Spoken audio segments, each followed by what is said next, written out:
process varies a lot from country to country, wherever you go, right?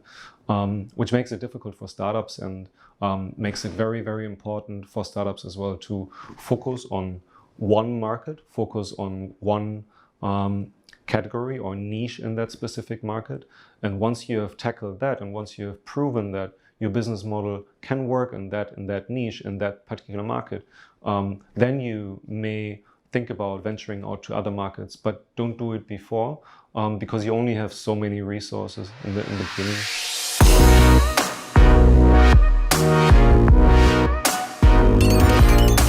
My name is Victor Thiem. I'm the founder of afringa.com. Afringa is a software as a service tool for recruiting in informal employment markets.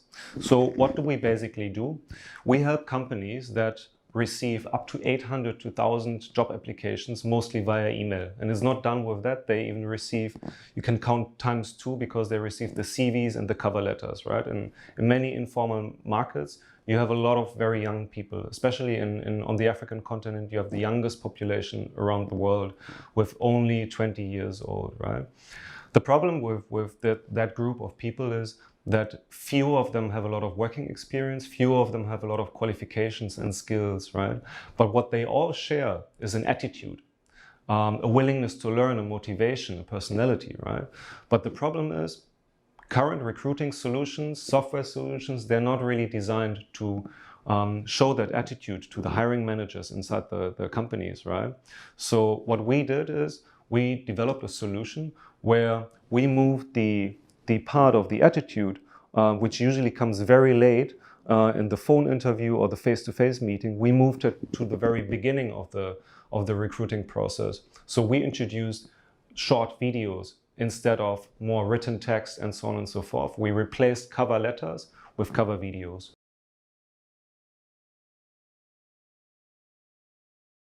So maybe just to paint the picture, I used to be a management consultant for nearly 10 years with Ernst & Young. I traveled across the globe, lived in Singapore for 4 years. That was when I discovered that there are many of our clients looking for new markets, entry of new markets, right? Some of those markets were African markets. So I started with an MVP, like a minimum viable product, in Rwanda. I lived in Rwanda for half a year, just to really gain experience, understand the side of the job seekers, the challenges of the job seekers, as well as the challenges of the companies, and verify that whatever I was planning to do with this MVP was the right way to go forward.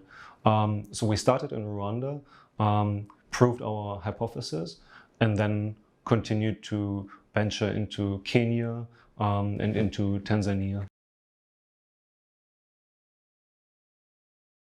No, it's not at all a one-on-one replication, because every single country on the African continent is very differently.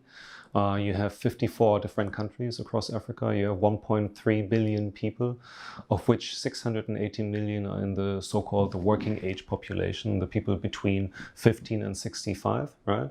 Of those 680 million, you have 180 million only in the formal working age economy, right? So what does it mean? They are covered by working contracts, they pay taxes, and so on and so forth.